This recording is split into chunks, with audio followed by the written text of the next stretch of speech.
Hey guys, welcome back to the Calvinistic Contradiction. I wanted to give a shout out to the brother who suggested this. It was a part of one of the videos. I can't remember. It was a couple back, but I've just mentioned how I'm in the Near East. I live in Asia Minor. I'm a church planner over here and have been a worker here for over 10 years. I think I did one from the church, so if the background changes, sometimes I do them from there. But I mentioned how Islam and Calvinism are really strange bedmates. I never really thought about this before I moved to the Middle East and started really doing kind of more ministry with people with an Islamic background. And again, I don't want to say they're the same belief. I mean, they are totally different systems. It's just really strange to me that you have one system that is a part of the Christian Protestant evangelical movement or belief system, but also completely separate in that it aligns with Calvinism in a really strange way. And so I always thought it was really weird because, the message that we bring, God's love and salvation for all, is so different from the Calvinistic belief system that a lot of people that I know personally, the pastor that I pastor with personally is and has come to the faith and are literally believing in Jesus because they believe that he died and was raised for everybody. And that love, and out of that love, they came to know Jesus. On the contrary, I know some really lovely brothers, and I wanted to say that too, is that, I I don't want to be known as like the guy who doesn't like Calvinists. I love Calvinists. I don't like what Calvinists do when they hide their systematic. I don't like how they're kind of closet and, you know, uh, perpetrate this thing that they believe on other people without fully explaining it. So they're kind of like ashamed. I don't want to put words in their mouth, but they won't teach it outright and they kind of like trick people. Don't like that at all. But I love our Calvinistic brothers and sisters, and I love talking with you guys here on the channel. And so always feel free to write. This isn't a shot at you personally. This is a shot at a systematic, which I believe is not biblical. And so I just want to clear that up. But God's provision has I've seen really change people over here. But on the same hand, there's Calvinistic brothers and sisters over here, which are the strange bedmates with Islam, which is like, well, what do you really what are people being saved from here? Or like, it's an assimilation into kind of the same belief system. And again, how the systematic works in Calvinism, I wouldn't say that that's what they're thinking. I'm just saying this is an observation that I've had. And so again, they're not the same systematics at all, but I wanted to go over some of these things that they are. So we have Calvinism and Islam are two distinct religions and with significant differences in their belief and practices. However, there are a few similarities which I'm going to point out today, and I'm not going to go over all of them. But predestination is a big one. They both are predestined and determinative in their mindset. And so Calvinists, even though I think, and from most of them that I've talked with, they are not consistent in this at all. So they'll be like, you know, God gets all the glory. He literally, every dust mite, Auschwitz, Birkenau, rape of children, this is God. He's doing that. But then you must respond to the gospel. Or, that's something I've heard him preach all the time. If you could do one thing today, place your faith in Jesus. You don't have that ability. The inability of the Calvinistic system literally means you cannot do that.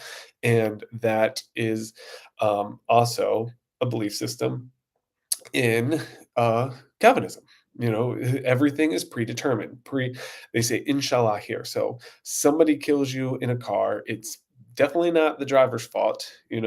There might be a court case if they really push for it, but it's much more like inshallah. That was willed by God.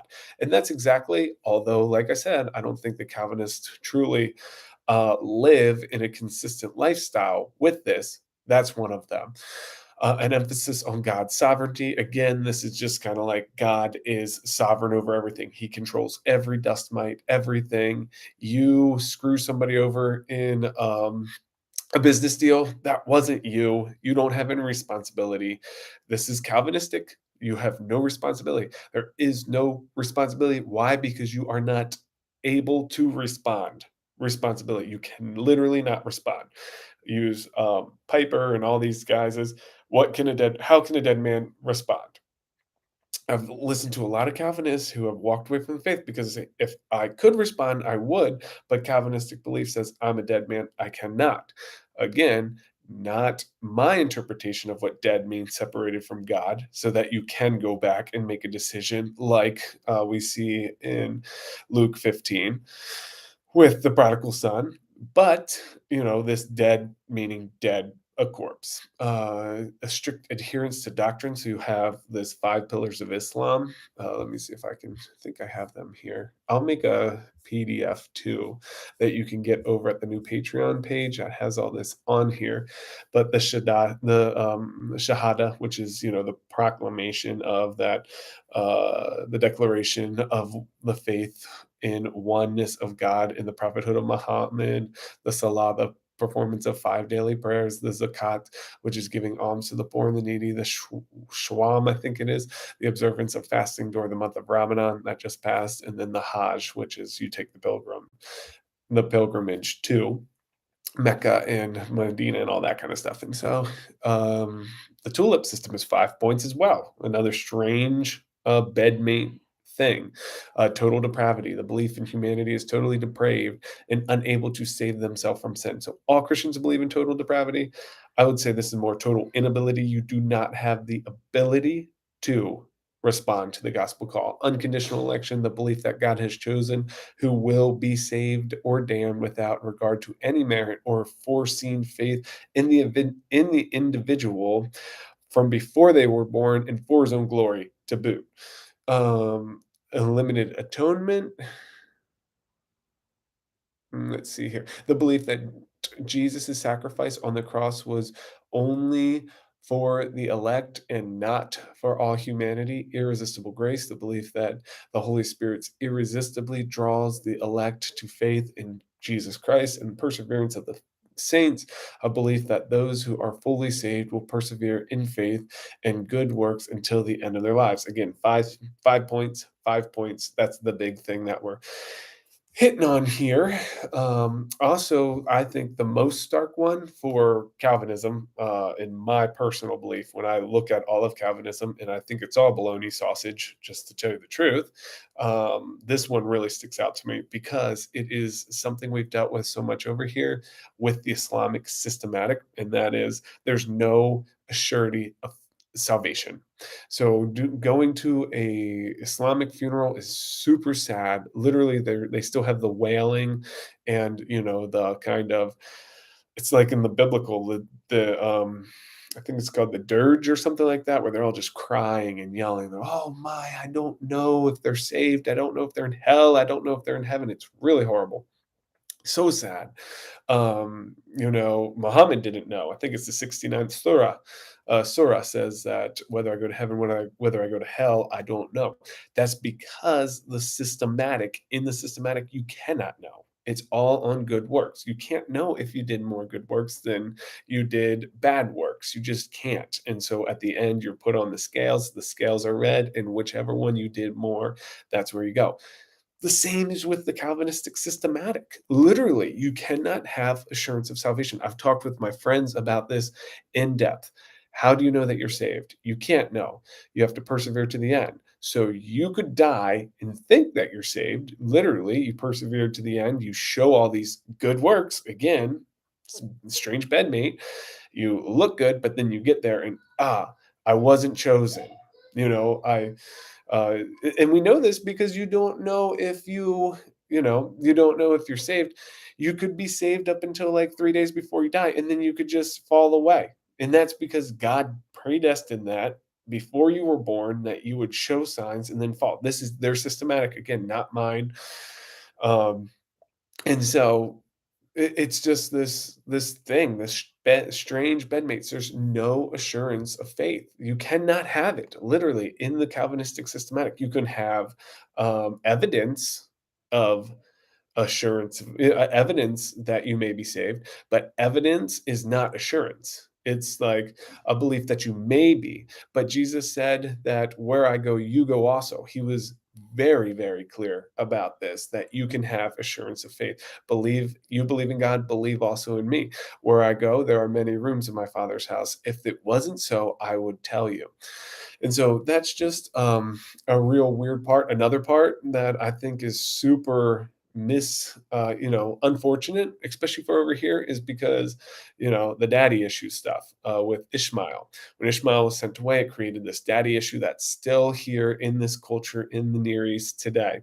And in this really weird way, uh, Islam says God is far away. He creates all things, put it in the motion. He's far away and he doesn't care. In the same way, again, Calvinists don't think like this, but this is the systematic.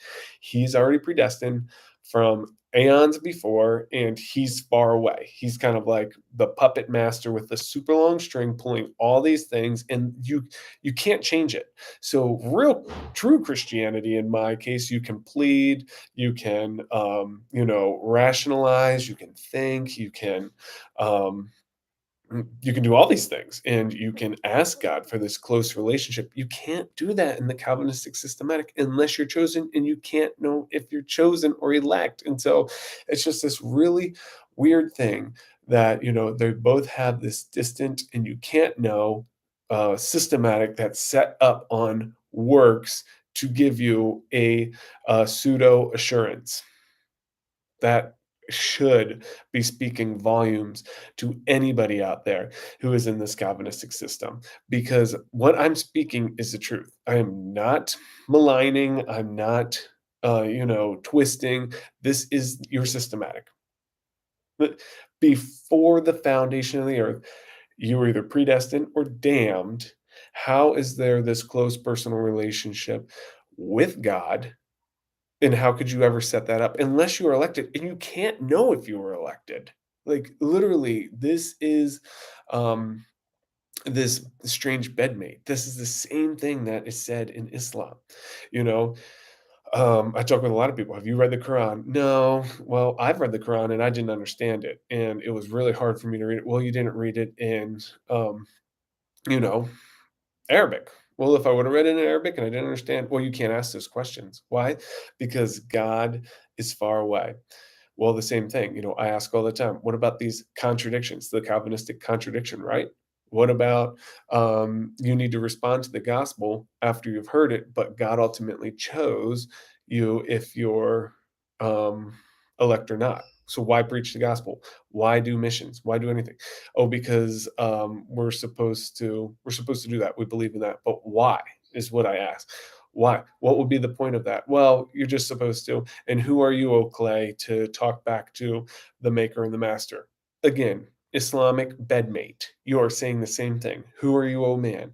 You were created, put into on the earth in motion, far from God, and that you cannot